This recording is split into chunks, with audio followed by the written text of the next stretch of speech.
And then after the mold, I cleared it and I myself carved it. I was hardly 12-year-old boy. Did not even have a second thought.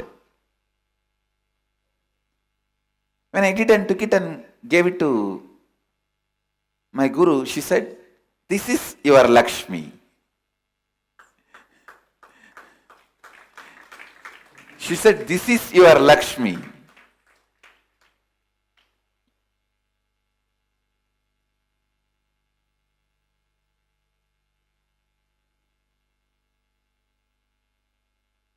This ability to look into anything and the space of completion to look into anything and no incompletions about anything, simply possibility.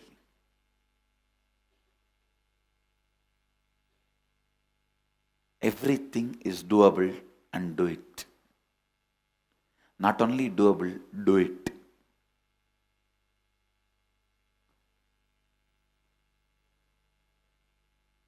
Blind spots are not inabilities, they are choices. Thinking blind spot is inability is karma. Understanding it is a choice is freedom from karma.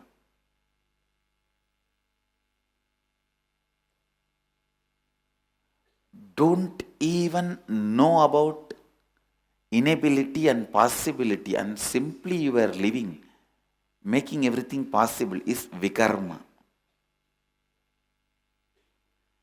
I neither know it is difficult for some people, easy for some people.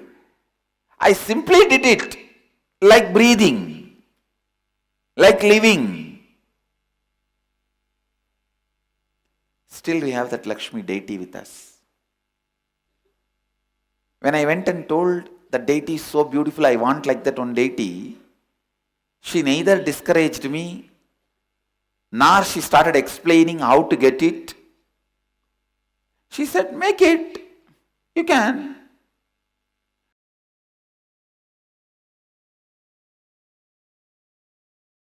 I tell you, whenever you declare your integrity to a guru, all his realizations and experience, expertise, satya, satya, shaktis become yours. I'll tell you a very simple incident.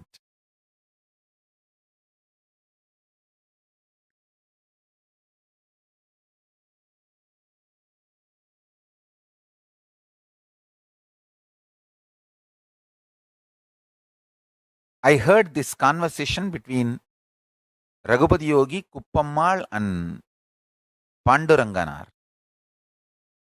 Once the Panduranganar was supposed to go to Kanchipuram to have some clarification about the Shastras from Tondemandala. That time the Guru Maha Sannidhanam was 230th Guru Maha Sannidhanam. So Raghupati Yogi and Kuppammal advised Panduranganar to have darshan of Kanchi Paramacharya also. That time the Paramacharya, Sri Chandrasekharendra Saraswati Swami, was in the body. So Kuppammal and Raghupati Yogi, both of them are telling, go and have his darshan.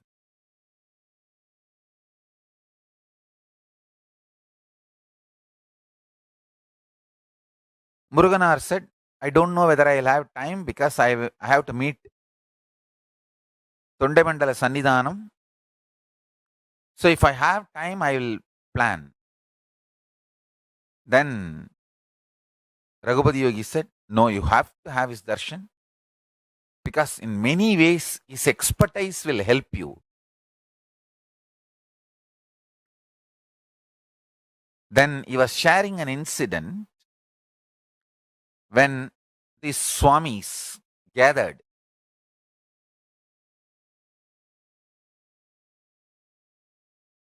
to declare me as an incarnation when I was 3. They all had a kind of a gathering and formal way of confirming that I'm an incarnation. Successfully happened. Actually, when an incarnation happens in the body, there is every possibility within 21 months, he may not be able to settle in the body and leave the body. So it takes 21 months for them to confirm that I am grounded in the body. So after the 21 months, they all had a kind of a happy celebration that I am grounded, I am settled, I am going to live. So for that function, they wanted to have the blessings of Paramacharya and Tondemandala Sannidhanam and went. Tondemandala Sannidhanam personally took Raghupati Yogi to Paramacharya, and the Paramacharya not only blessed, and he also told his assistant to get a bamboo stick and told that assistant to put that bamboo stick in front, and he touched 3 times, told the Tondemandala Sannidhanam, and take this and give it to that boy, make him do the Chaturmasya.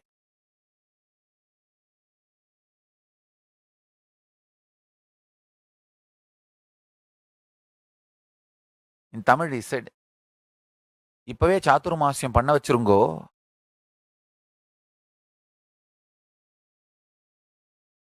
பிறகு சாத்துர்மாசியம் வச்சுதான் வயசை எண்ணுவா. It means actually the age of the sannyasi is calculated only number of the chaturmasya he has done. So whoever has done the largest number of chaturmasya, he is considered to be the greatest sannyasi. So he instructs them, make him do chaturmasya from now itself so that count starts. So my chaturmasya count has started from the time I was 3.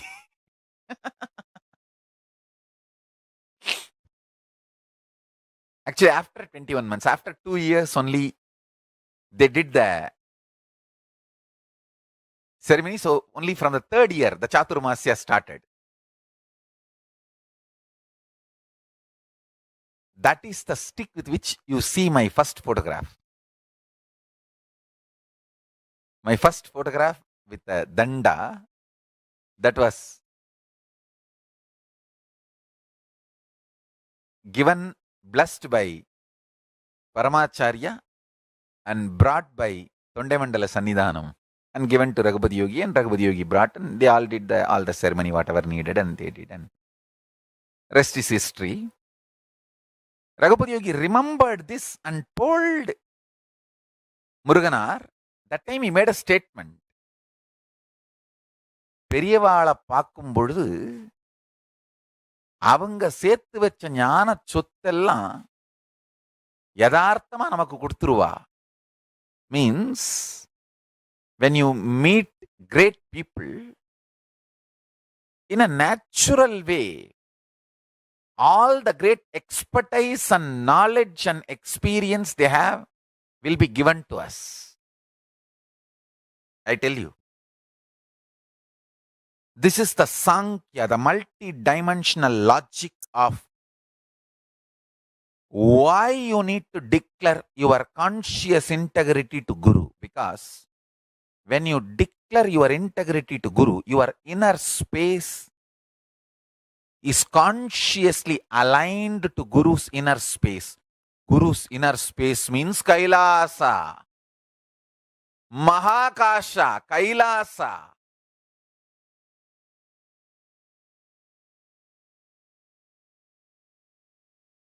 Paramashiva Sarira, how he describes himself in Agama. Eternally 16, Divya Sarira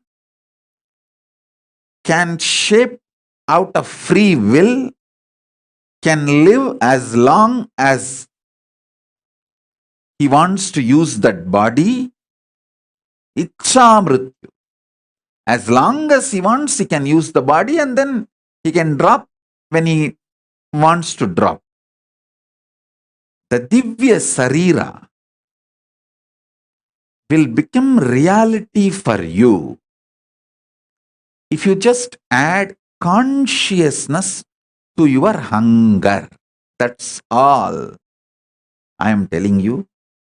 See, I had a guru. His name was Narayana Swami Tata. He's an adept in the science of Aushadha, medicines. He will collect herbs from the ground which was never walked by human beings. மனித கால்படாத இடத்திலிருந்து வேர்களும் செடிகளும் மூலிகைகளும் கொண்டு வருவார். Let me repeat. The place where human beings never walked, from that kind of places he will bring herbs, roots. How you know? He had a trained dog and a goat. The dog will take the goat and go. Goat will identify the herb. Dog will just pick it up and bring it. I have seen this happening. I am not telling you stories. He lived just few years, maybe 30 years before. And still his son, grandsons are, his family is still living in Tiruvannamalai. You can go and talk to them. You will find what I said is true. His name is Narayana Swami Tata. Still the home he lived is there. And all the things he used is there. Maybe the dog may not be alive because you can see his photograph. But surely the family knows whatever I am saying and you can talk to them. I had this kind of masters who are adepts. He told me once, when he was making the Aushadha, for a so-called incurable disease, kind of a very dangerous cancer, for that he was making Aushadha.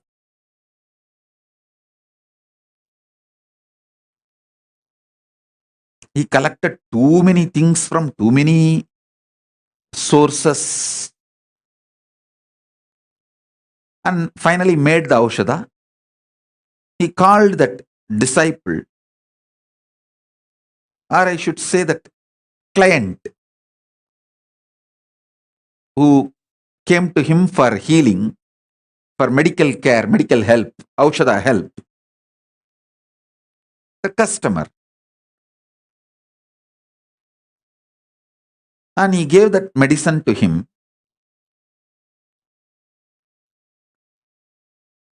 Asked him, eat this medicine every day, once a day, for next 42 days. He prepared that medicine with a lot of difficulty. Third day, that guy came back saying that somebody in the home unknowingly threw that whole packet into the river. Without knowing that it is a medicine, they just threw the whole thing while they were cleaning the home and put it in the river. Nearby small stream where they dump all the unwanted things. Surely it is very difficult to do the medicine again. I was wondering how he is going to solve, how he is going to help this person to get out of the cancer now, because making the medicine again, collecting the whole items, almost impossible. All he did, he called that person, made him sit next to him and told, this simple process, whenever you are feeling hungry, do japa of this mantra. I tell you, I know it is very difficult for you to believe.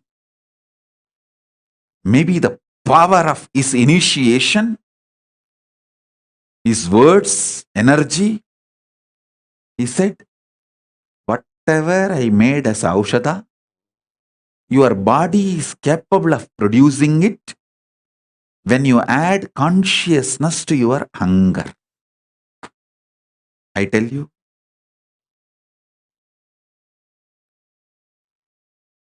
surely it is the power of his initiation, because I saw he was having his hand on the shoulder of that person while he uttered these words. So that words have gone into his body like a powerful energy shock. Now literally I am having my hands on all your shoulders and giving you this initiation.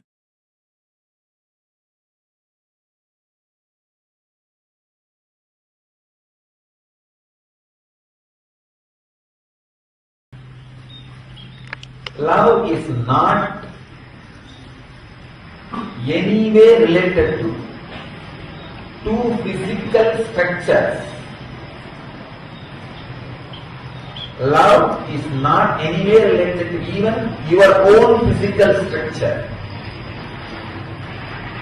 It is not even related to the mental qualities you carry. It is related to awareness you carry. Please understand.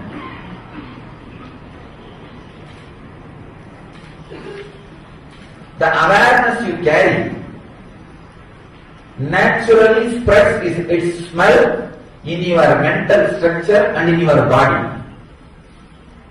So, the awareness which your physical structure experiences, if that feels connected to the awareness of some physical structure, it is called infatuation. Please understand. The awareness your physical structure experiences, if that feels connected to some other awareness of the physical structure or some other physical structure's awareness. There are so many things moving around in the world. Each one of your unit, awareness, the awareness experienced by your mental structure and the awareness experienced by your physical structure. If the two physical structures awareness, two or more, physical structures awarenesses feels connected, it is called infatuation. If two or more mental structures feels connected, it can be called as attachment. Little better one.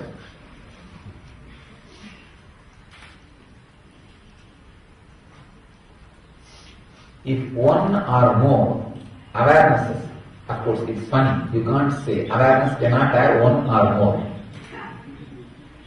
Directly just overlaps each other. You can't even call it overlap. Just flows into each other. It's called love. Two physical structures, if they feel connected, if their awareness feels connected, it's called infatuation. One or more mental structures, if they feel connected, it's attachment.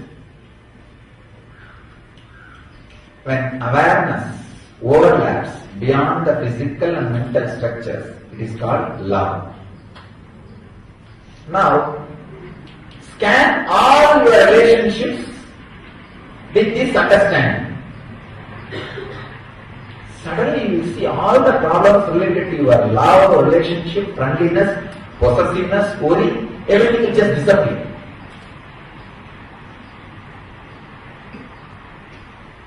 Your marriage will become honeymoon.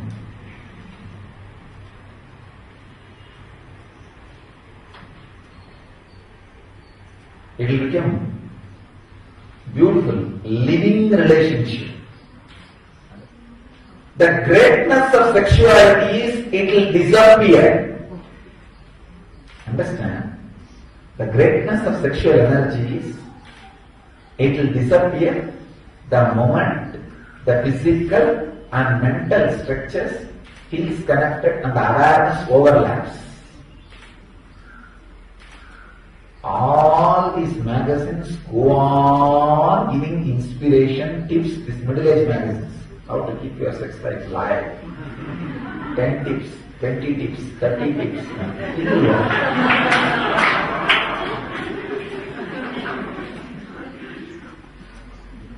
It has two things. Either the distance becomes too much,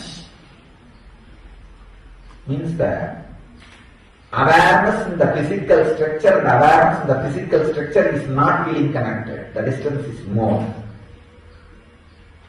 Or awareness in the mental structure and awareness in the mental structure is not feeling connected. The distance is more. This is what happens to 90% of the marriage. There are 10% of the marriage. Really, the awareness and awareness overlaps each other. Such beautiful communion happens. Even there, the sex disappears. 11 years of the life, the married life, only the sex should be there. Whether the overlapping of the awareness happens, then just you will see, you don't need to confirm with each other that you love each other through the sexual act. Suddenly the necessity does not happen. Simply sitting together is something extraordinary. That's why the Vedic tradition, the marriage ceremony, there's a Ashirvachana, means the blessing word. By the 11th year, let both of you become mother and the son, father and daughter.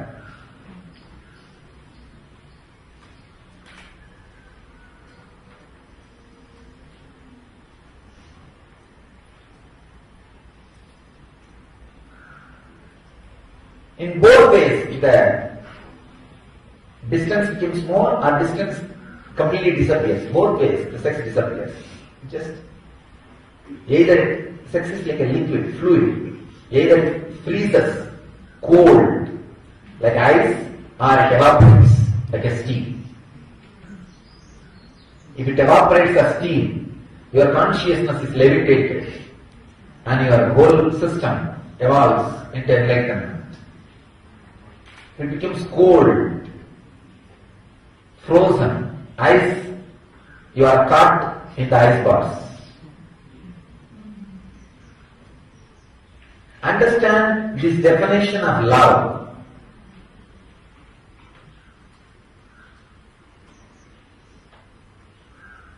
Thousands of your problems, not only related to relationship, I can say, there are thousands of relationships which are perversions of thousands of problems which are perversions of relationship problems. When the relationship is not fulfilling, suddenly anything she does or he does irritates you. So this is what I call perversions of relationship problems.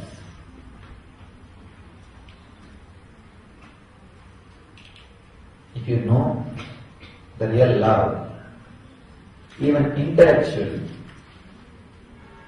you will start radiating healing energy.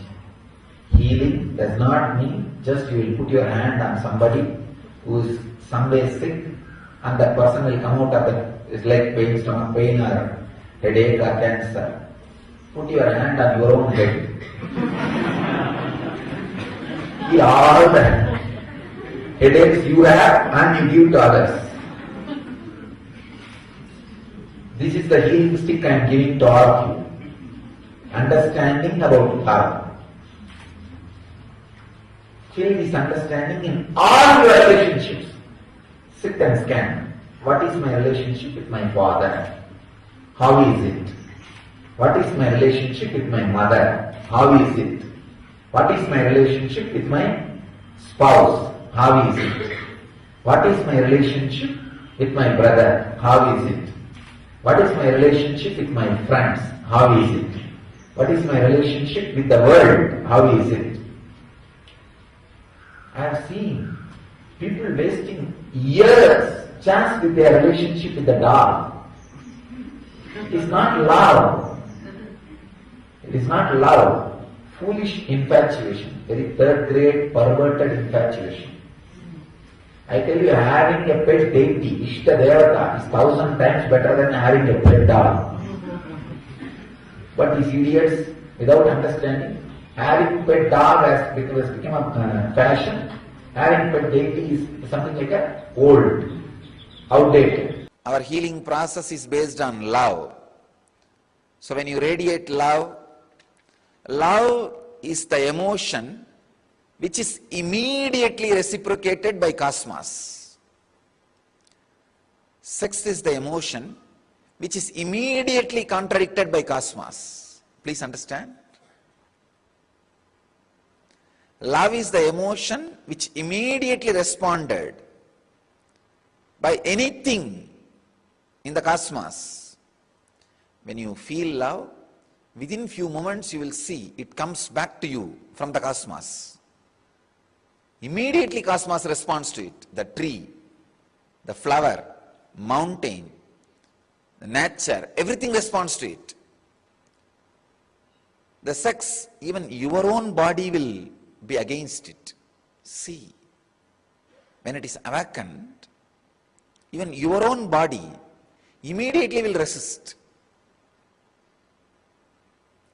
Our whole healing process is love-based. So understand, it is completely love-based. So continue intensely, radiate love. You will see and experience whatever you are asking. Love is today's subject.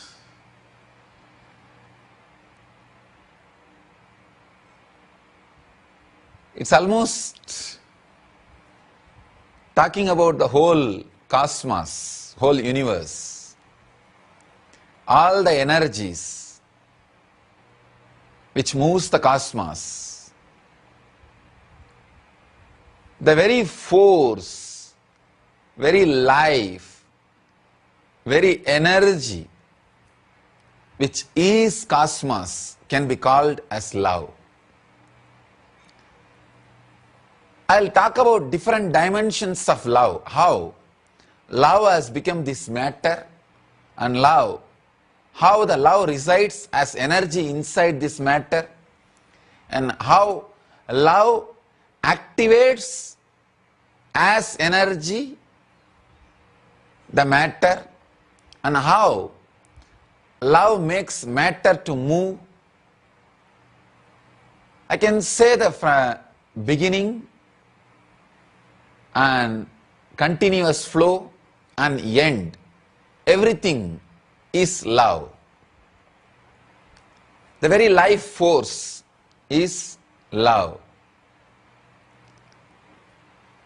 The different levels and different dimensions of love, if we understand, we can understand in which level we are, which dimension of love we are experiencing, in which level we need to move, in which dimension we need to experience, and how our being can become more and more blissful and spiritual, experiential. That's the main thing.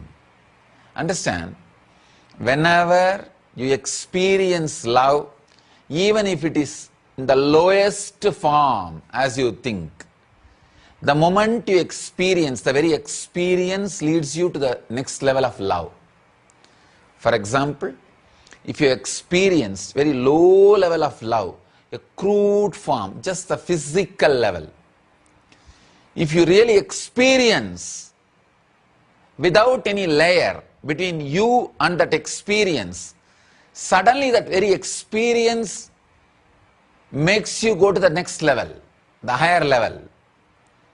That is why in Tantra, they say, even if you go through a physical experience without any conditioning, simple, pure experience, suddenly you will see you are transported to the higher dimension of love. Higher dimensions of love. So, whether it is lower or middle or higher or highest, any form, if the love is experienced, it leads you to the higher level. But without experiencing, if you are just intellectualizing, just going on thinking, even if you are thinking about the highest form of love, just thinking will not make you experience. So, that is why I feel more comfortable to say love is God than Prajnanam Brahma. Prajnanam Brahma means the knowledge, consciousness, that is God. Both mean same. When you say whether love is God or consciousness is God, both mean same.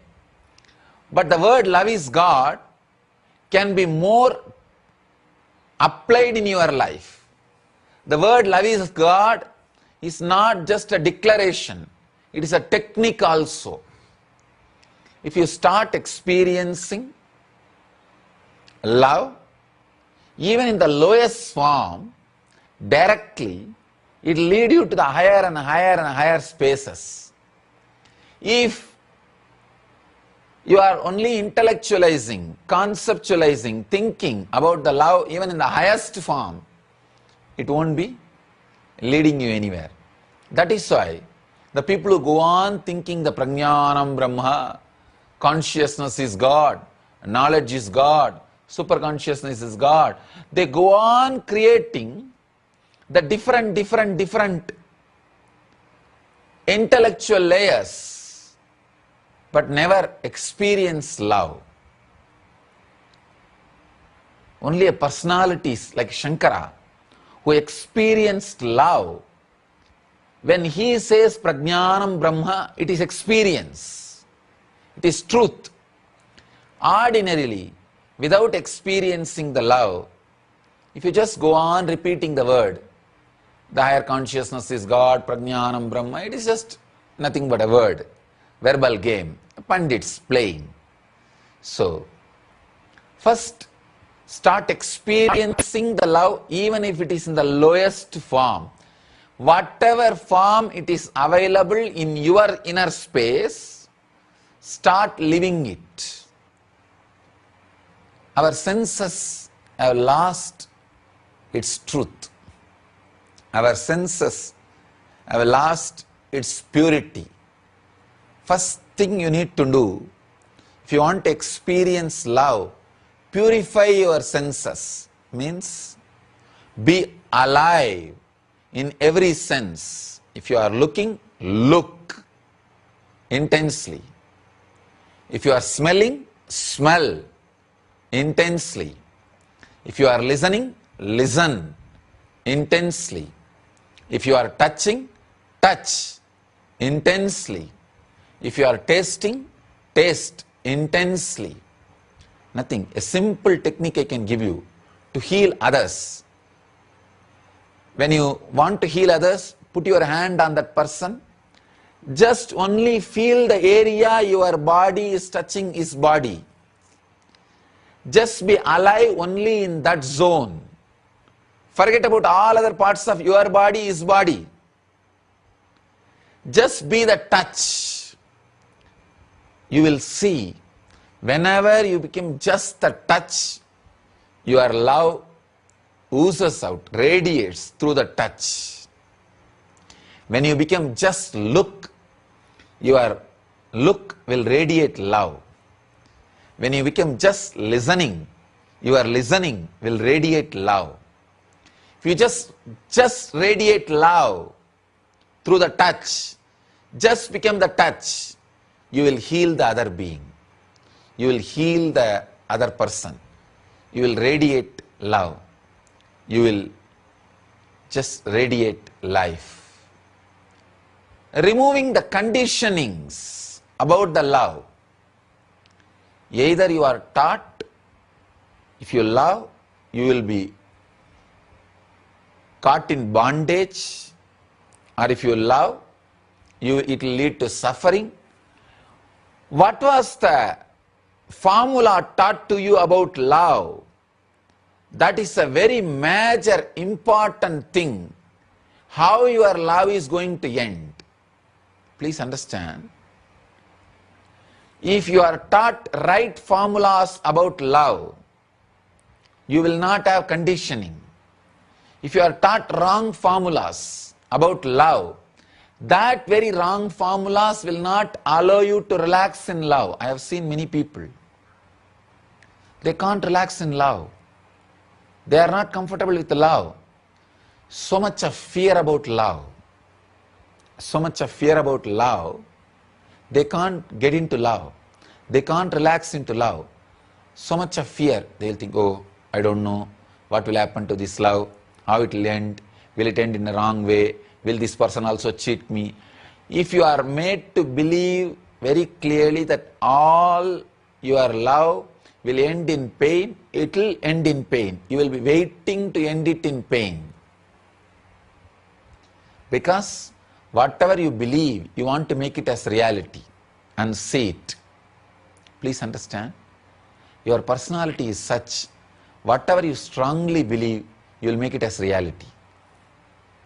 So, if you are strongly believing love is going to lead to pain, you will see it leads to pain. It will lead you to pain. Conditioning needs to be removed about the life, about the love. Then you will experience the pure love directly. Do not have the conditioning. Your love will lead to suffering, or your love will lead to joy. Just be simple, straight. Let me see to what it leads. Let me see to what it takes me. So when the love happens in you, just be a pure love.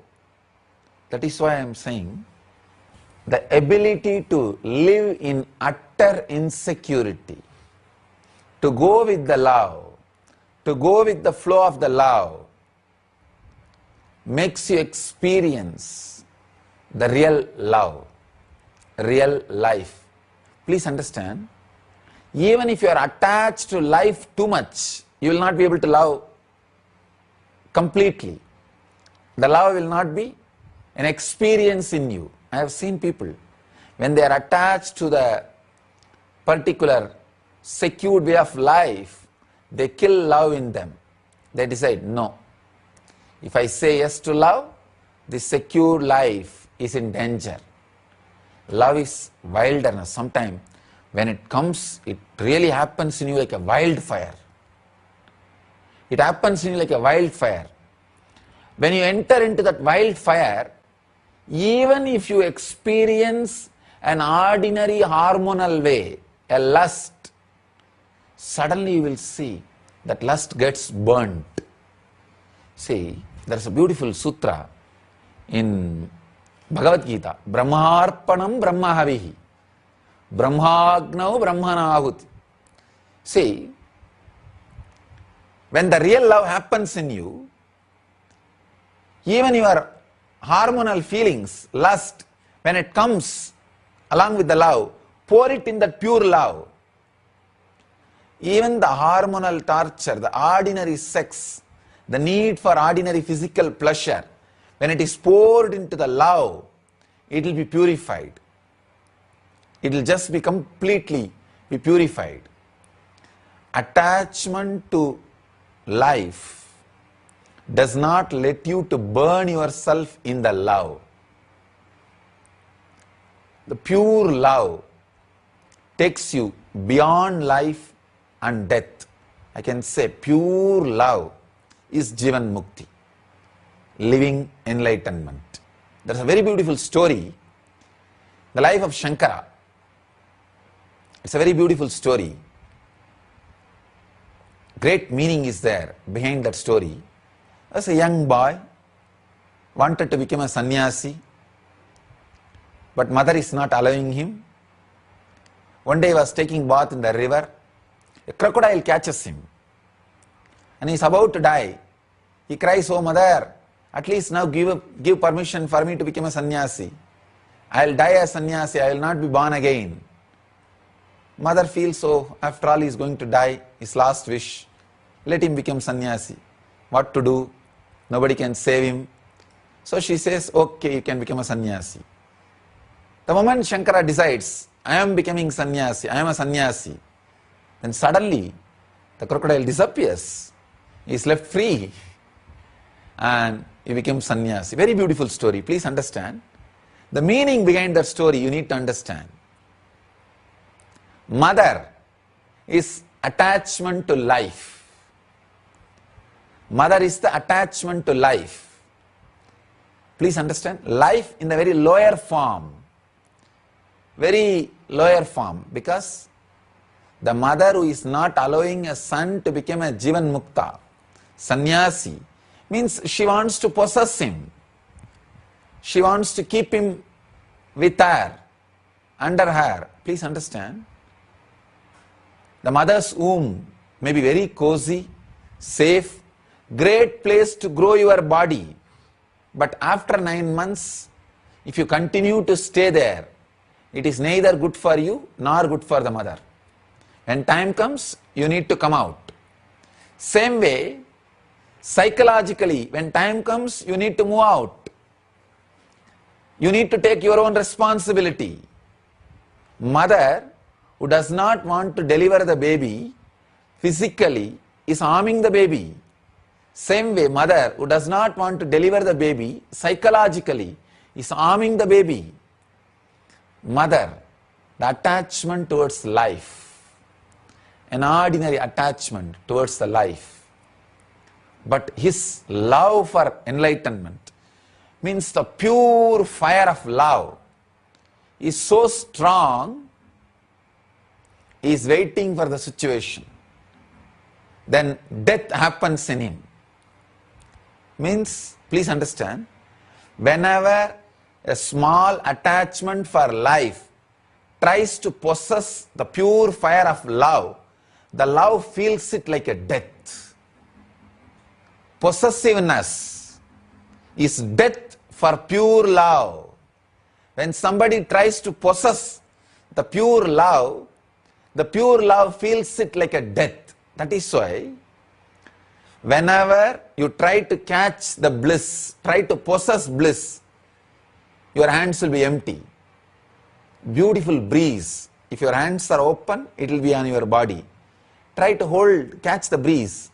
You will have only empty hand.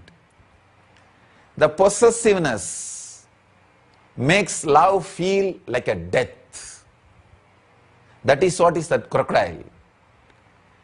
Crocodile and the mother are both one and the same. Two different dimensions. The pure love feels the attachment to the small life as death. Then when both are in front, the pure love says, both of you now decide, who want to have me? Either the death can have me or attachment to life can have me. Both are actually one and the same.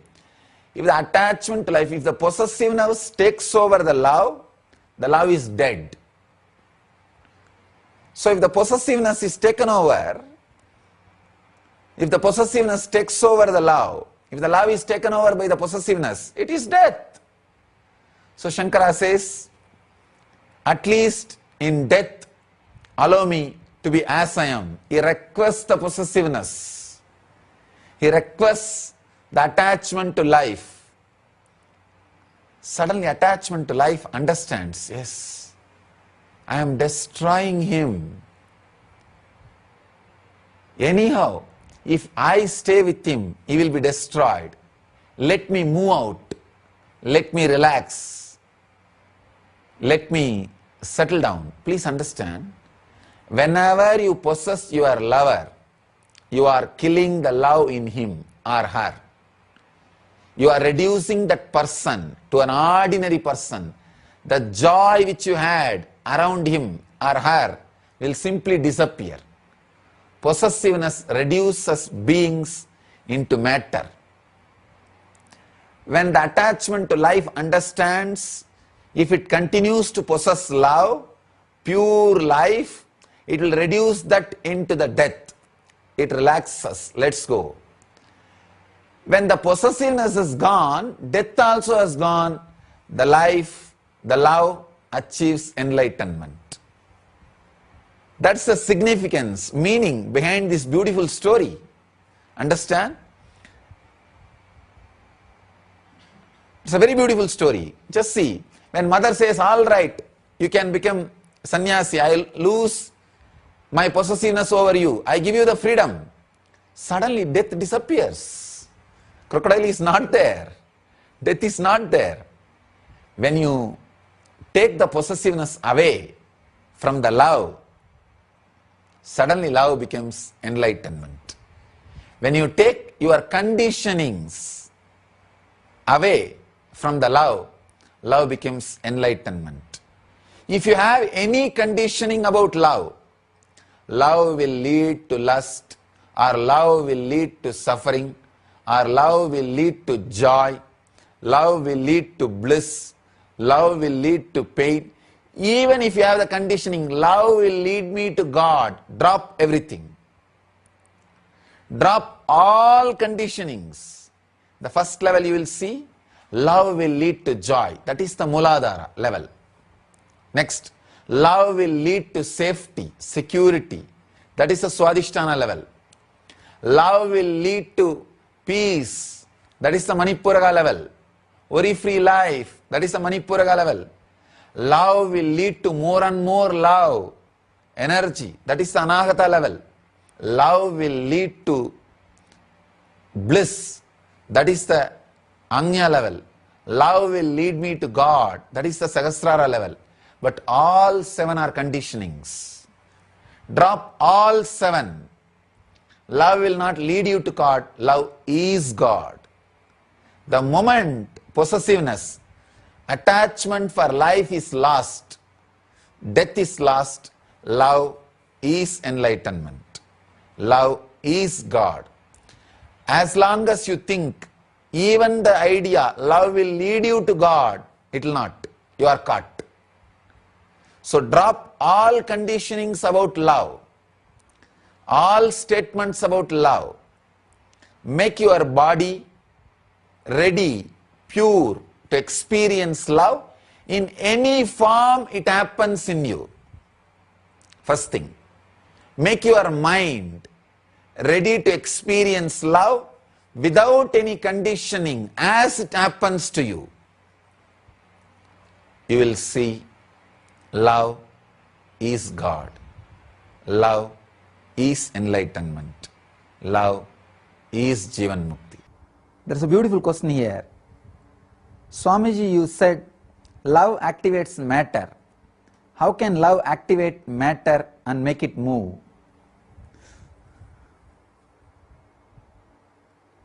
Love really infuses energy into whatever it is directed. Please understand. If you direct love towards anything, whether it is a person or matter or plant or animal, anything, it gets infused with energy. There is a beautiful story connected to Paramahamsa that he or some of his disciples practiced showering love on a rose plant, telling that I will protect you, I will keep you safely, you can be secured. You don't need these thorns to protect yourself. Don't be in insecurity. Every day talking in a very loving and healing way to that plant. In a month, that plant dropped all the thorns. It was only a rose. There was no thorns. Means love activates even the plant. And if you see Ramakrishna's life, Ramakrishna Paramahamsa's life, a great, so many examples can be given. One, how he related with that Kali's deity, Kali's statue. It is not a statue for him anymore. Just because of his intense love, the matter has become energy, alive. In his many experiences he shares, when he gives food, he saw mother eating. And when he touches the nose and feels, he says, I saw Devi breathing. And there are so many strong, solid experiences to prove that love activates matter. Love makes the matter alive. In Karnataka, there is a place called Udupi. There is a great saint Kanagadasa. When he went to have darshan of Krishna, Krishna turned, the whole deity turned and gave darshan to him. It is still called, that hole through which Kanagadasa had darshan is called Kanagana Kindi, means the window of Kanagadasa. Still, Krishna gives darshan to the whole world through that hole. So please understand, there are thousands of evidences where love activates the matter. You can try even in your life, the plant or tree or river with which you are living. Every day sit with them for 10-15 minutes. You don't need to talk, but just feel a deep love for them. The nature, the hill or the river or the tree. Just have a deep feeling, connection, love. 10 minutes every day sit. Suddenly you will see that you are able to relate with them, they are able to relate with you, and communion will start. First it will be communication, then it will become communion. So love makes matter alive. When you shower love, matter becomes life. When you take away the love, even life becomes matter.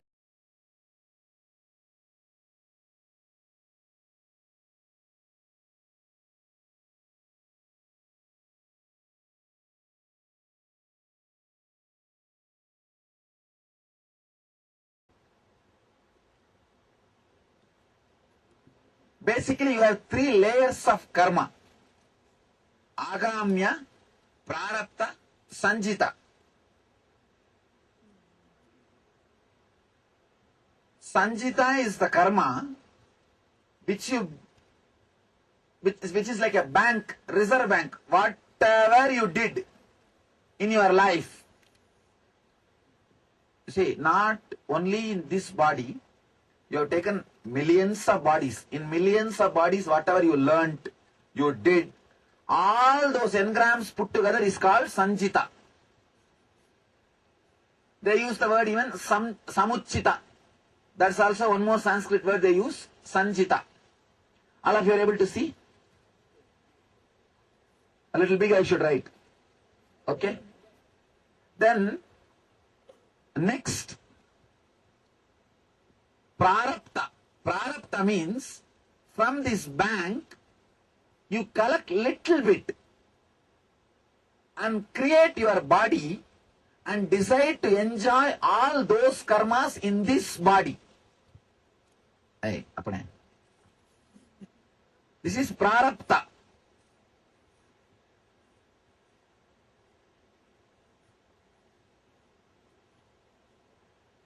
Understand? This is bank. Like all your past collection. That's huge account. You don't know when that will disappear or anything. And bank means, don't think some collection saving. It's a debt actually, credit. Credit only. You have to finish them out. This is the prarabdha Prarabdha is the little bit which you brought to enjoy or exhaust through this body. And the third karma, this is the worst thing. Agamya, after coming down, you start collecting.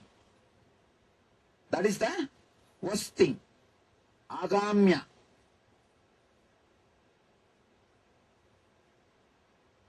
This is the past. This is present, which you are exhausting. This you are collecting for your future and adding to the Sanjita. Now, any fellow who lands on the planet Earth to exhaust, for example, here you have 1000 karma. I am just giving an example. When you take your body, when you assume your body, you take only something like a 10 karma. Let me finish this 10. And you come down. After coming down, you start collecting 200 karma. By the time you go back, what will happen? Your bank balances increased by 1210. Neither you exhausted this 10 and you collected 200 more. What will happen next time next time you take the body? 1210. Then again you take 10 and come down and collect some more. This becomes a vicious circle. This is what we call Janana Marana Chakra. Continuously taking more and more and more bodies and dying, body, dying, body, dying. Now, this prarabdha 10 karmas, while you are living, exhausting these 10 karmas, if somebody gives you the knowledge, you are not the body, you are not the mind, these karmas influencing you, the influence of these karmas over you will start coming down. I can say these are all the business secrets, or how the world runs, how the cosmos works. These are all those secrets. So listen properly, and some way it will enrich your life. Don't miss it. And very rare you will get somebody who will explain such a logical way where you can relate with the whole thing. So don't miss. See, this 10 prarabdha, for example, in this 10 prarabdha karma, if you have 3 karma which will put you in depression, means 3 samskara, 3 engram which will put you in depression.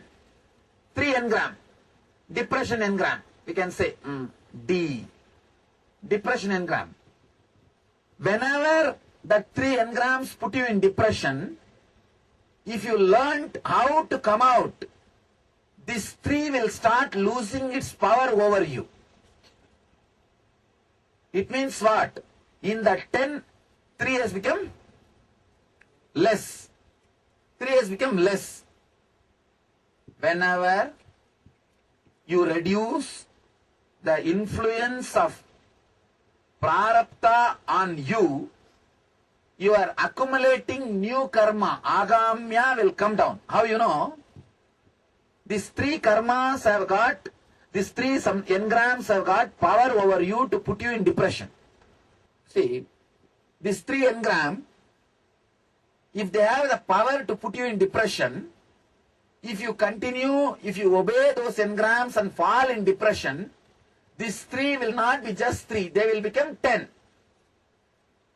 That 7 only is called agamya. You understand? So whenever you cooperate with prarabdha, you collect agamya. Whenever the prarabdha loses its influence over you, you stop collecting agamya.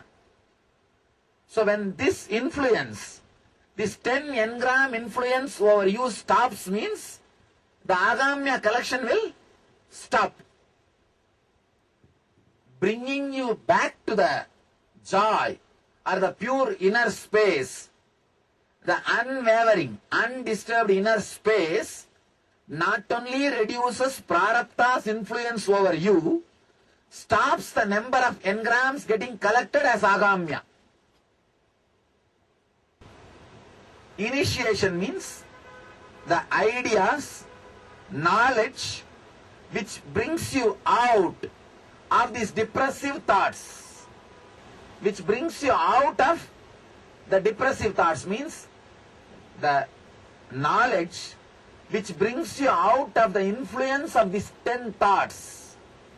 Prarabdha is what we call initiation. Click. Puja is nothing but remembering all the clicks which happen to you every day at least once, so that it will come up whenever you have a problem. The teachings which is given, see, when a master teaches, it is not even a teaching, it is a powerful experience. When you don't use them, when you don't again and again use those shastras, not only the shastras loses its power, you will not be able to even remember them again. That is the important thing. See, for example, you have this cart. If you don't use this cart for 2 years, it's not that this cart will disappear. After 2 years, you can get this cart and you can use it. But the knowledge given to you, the initiations given to you, if you don't use them for 2 years, don't think it will be sitting in your bedroom. No, it will disappear. So how to every day remind all the click happened? Every day sitting and reminding all the clicks which happened in us is puja. Every day, whether you want or not, you remember the initiation experience, the click which happened with the master. So, ritual brings you back to the pure consciousness. So this 10 engrams loses its power over you. When this 10 loses its power over you, this 200 collection stops. When the collection stops and when the 10 loses its power over you, naturally the person who brings you back to the superconscious again and again, master, he appears when you leave the body and burns this sanjita. He appears and burns this sanjita. Understand, you can't do anything directly with sanjita. For sanjita, only Guru Kripa can do. Only Master's grace can do. For example, if your child sits and tries very hard to build a small home, what will you do? You'll say, all right, don't bother, I myself will build and give you. When a disciple sincerely works to remove the prarabdha and ahamya, the Guru's grace happens. You see, Guru's grace is not just dependent on me. Understand, anybody who does sincerely sadhana or meditation, in spite of me, the grace has to land on you. It is not even dependent on me. Let you be very clear. It is just dependent on your receptivity, not on me. I am like a ocean, constantly available. Whoever comes with whatever size vessel, you carry. If you come with a small coconut shell, you will carry that much, like your head. Or if you come with a little bigger vessel, you will carry in that. If you come with a little big container, you will carry in that. If you are intelligent, you will build a canal. You will build a canal. That's all is the whole thing. Okay. Initiation. Puja means reminding every day yourself all the initiation, great experiences happened with the master and bringing you back to that same high consciousness, same high spirit. Means now you are ready for next 24 hours drama, circus. Next 24 hours now you have energy. You have energy. That is the reason for puja.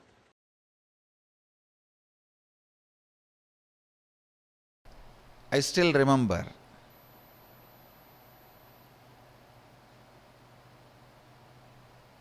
I was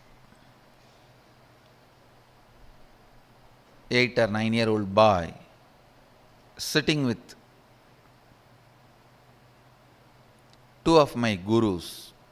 I had the fortune of having 4 or 5 gurus continuously making all their time and energy available to me.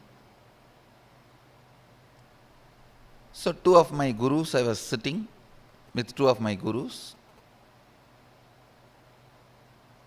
and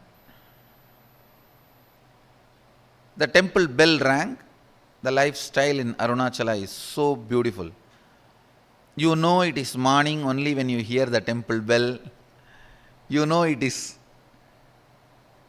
breakfast time by listening the crackers in the temple. Every puja, there will be temple crackers. All the 6 pujas, there will be temple crackers. Only listening to that sound we know the time. So the temple bell rang, means Nevedyam. The food is being offered to Sadashiva. Both my gurus immediately looked at me and said, go and bring the prasadam. After the Nevedyam is done, it will be given to all the devotees. It will be shared with all the devotees. They both were sitting in one corner and asked me, go and bring. I went to the place where they distribute the prasadam and waited. Puja was over. The rituals got completed and they started serving. And I stretched my hand and the priest gave one share. It's like one share itself will be almost like half a kg rice. In one big leaf they'll give. And then the pujari was telling, the pujari saw before going to the puja that I was sitting with both my gurus, and the pujari is very greatly devoted, highly devoted to both the gurus. So the pujari saw and told me, hey, take 2 more for them also, they are sitting. Take 1 for you, take 2 more for them. I was a little reluctant because one of the boy and girl who were my classmates are standing in the queue next to me. They will laugh at me, taking so much, all for one person. So for this purpose only you are sitting in the temple whole day. That's the way they usually make fun of kids. So, and I know already they are gazing at me in the mood of making fun. I felt little pride. I am from a big family, and again I have been told from beginning that you are from big family and you have to behave yourself like that in the public. So I told the pujari, no need, this is enough, and I brought the Nevedyam to both my gurus. They asked, hey, where is our share? Did the pujari not give? As if they both eat. Actually, both the fellows doesn't eat anything. Very rarely they will touch and put 2-3 grains in the mouth and give it to other people who are sitting with them. And I said, no, you don't eat. You eat rarely. This is more than enough for all 3 of us. They asked, no, did that pujari give or not? I said, yes, he gave. He wanted to give. He asked me, take 2 more to both the swamis. Then they asked, why did you refuse? No, behind me, my classmates were standing. They will make fun of me that I am taking so much. Am I going to eat so much? And for this food only I am in the temple. They will tease me. I don't want to get teased by them. So I brought only my portion. Till this moment they were very casual, laughing, smiling. Immediately I saw Kuppamal staring at my eyes and saying,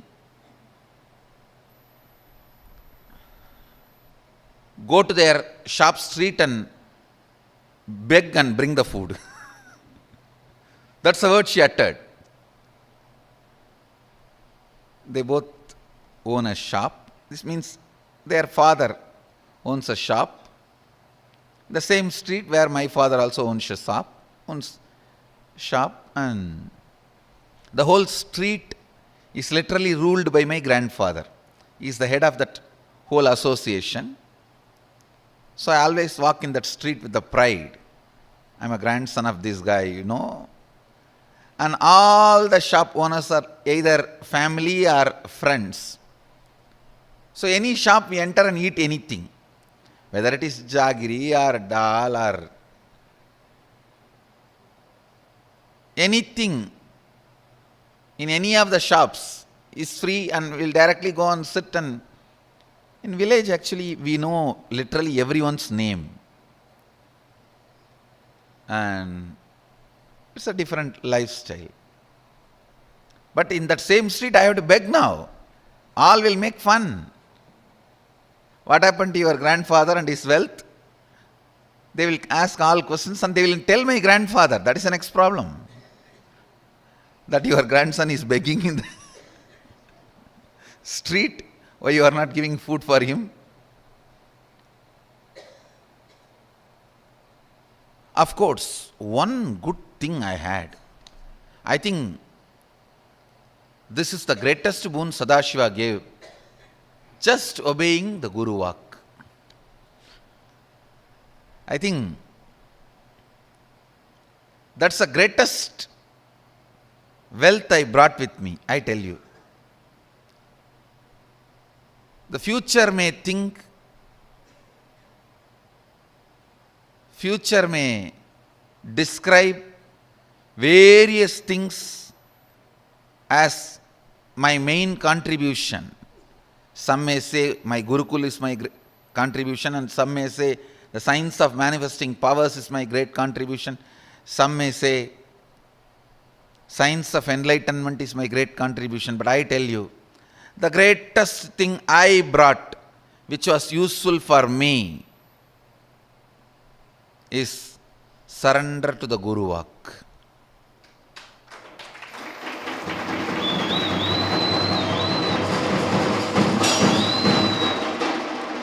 If any of you feel in a very short span, in a very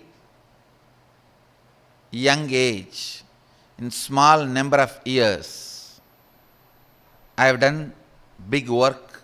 Whoever feels, if you feel that, if you want to know the secret, I tell you,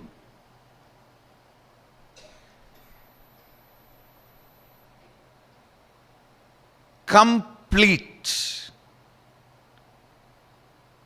surrender to the Guru Vak, to the letter and spirit, that reduced lot of time wastage. The moment my Guru said, go and beg the same street, in the same shop and bring food, I know now it is a serious. It's not casual. It's not fun anymore. It means I have done something out of my pattern or out of the context which my masters are correcting. I tell you, I stood up, straight went to that street, begged and brought whatever I got. Naturally, all friends, family, they all gave so many things. I have to take a small pulling cart. In villages, there will not be rickshaw, the hand-pulled cart. So I have to hire a small hand-pulled cart to bring all the items I got as bhiksha to my Guru.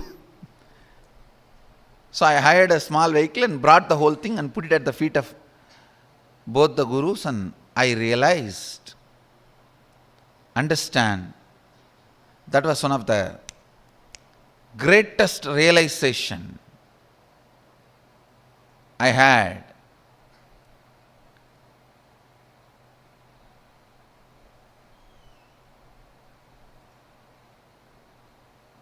I should not be bothered about imaginary opinions of others.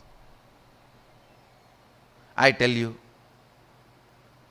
the liberation that happened at that moment is still now useful for me.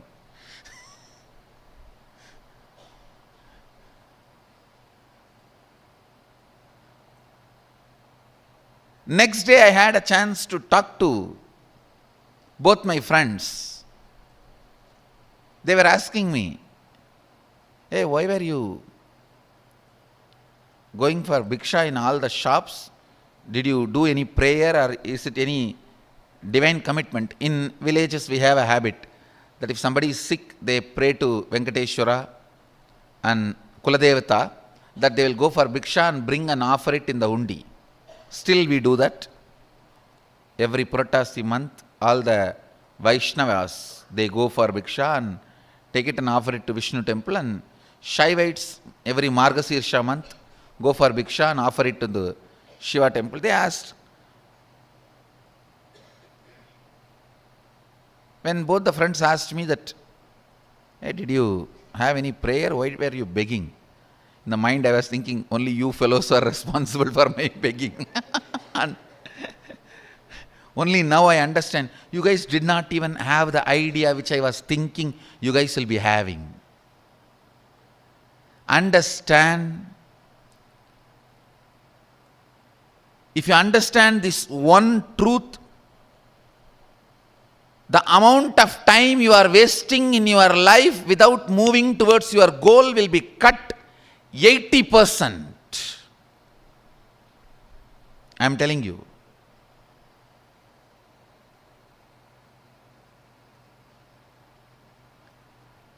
My idea that this is what they will be thinking, even though they are not thinking, and even if they are thinking, that should not be postponing or pushing my decisions and my actions.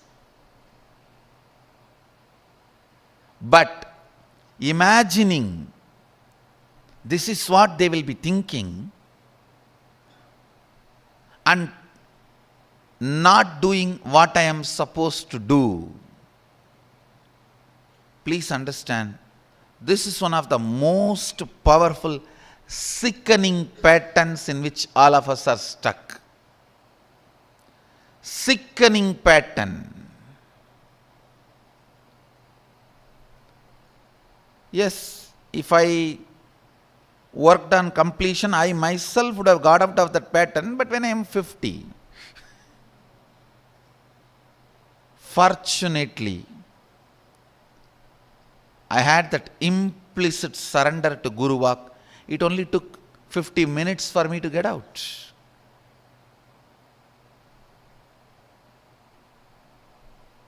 When I was going and doing bhiksha, I just know the pattern. There is some pattern. That is the reason. Some reason. Something is not right in me. That is the reason I did not take that prasad and just come and came back.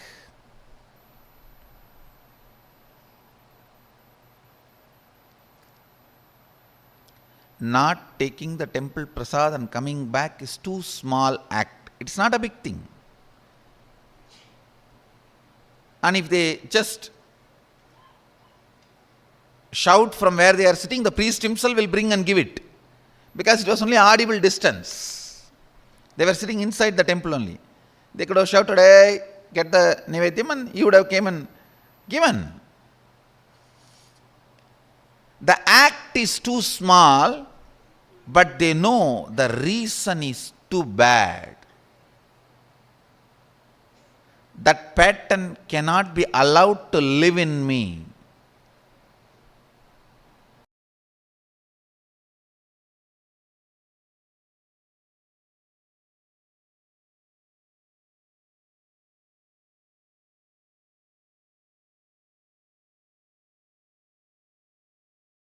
Shaktinipata, quantum entanglement, operates from space. Only from space. And that... Because the space is entangled, everything else gets entangled.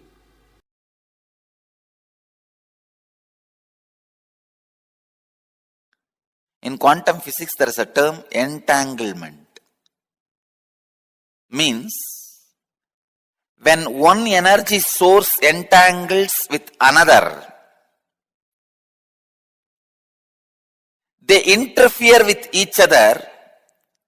This interference can be highly positive and transformative and harmonious. Please understand. If one energy source comes in contact with another, if one energy